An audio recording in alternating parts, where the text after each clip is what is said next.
चौथा नवरात्रा है माँ कुष्मांडा। चतुर्थ इंद्र आदि देवताओं द्वारा देवी की स्तुति।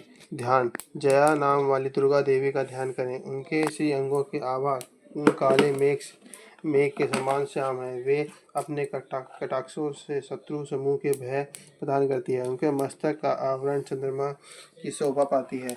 वे अपने हाथों में शंख चक्र कृपाण त्रिशूल धारण करती है।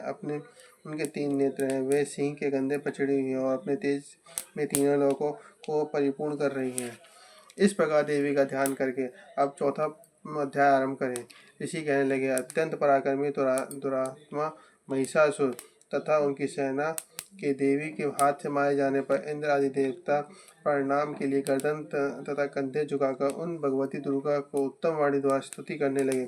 उस समय अत्यंत हर्ष के कारण उनके सुंदर अंगों में रोमांच हो उठा। देवता बोले, संपूर्ण देवताओं की शक्ति का समुदाय ही जिसका स्वरूप है तथा जिस देवी ने अपने शक्ति से संपूर्ण जगत को व्याप्त कर रखा है, समस्त देवताओं और महर्षियों की पूजनीय उस जगदम्बा को हम भक्ति पूर्वक प्रणाम करते हैं। वे हम लोगों का मंगल करें। जिसके अनुपम प्रभाव और बल का वर्णन करने पर भगवान शेषनाग, ब्रह्मा जी तथा महादेव जी भी समर्थ नहीं है। वे भगवती चंडी का संपूर्ण जगत का पालन भय का नाश करने के विचार करें।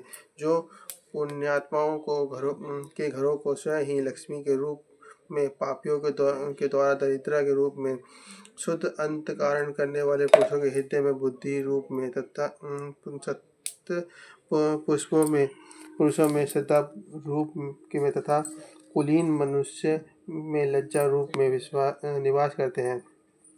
उन आप भगवती दुर्गा को हम प्रणाम करते हैं। हे देवी, आप संपूर्ण विश्व का पालन कीजिए।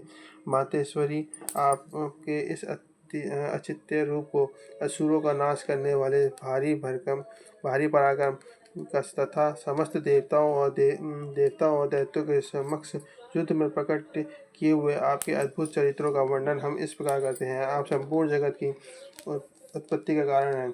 आप में सत्वगुण, रजोगुण और तमोगुण, ये तीनों गुण मौजूद हैं। जो भी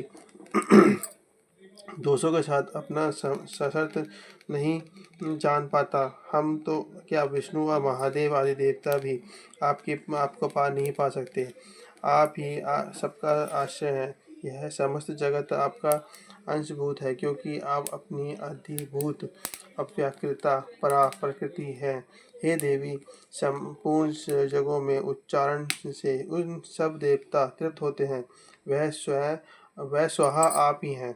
पितरों की भी तृप्ति का कारण आप ही हैं। अतः सब लोग आपको स्वाहा भी कहते हैं। देवी, जो मोक्ष की प्राप्ति का साधन है, अचित्य महाव्रत स्वरूपा, समस्त दोषों से रहित जितेंद्री, तत्व को भी सार वस्तु मानने वाले तथा मोक्ष की अभिलाषा करने वाले मुनिराज जिनका अभ्यास करते हैं,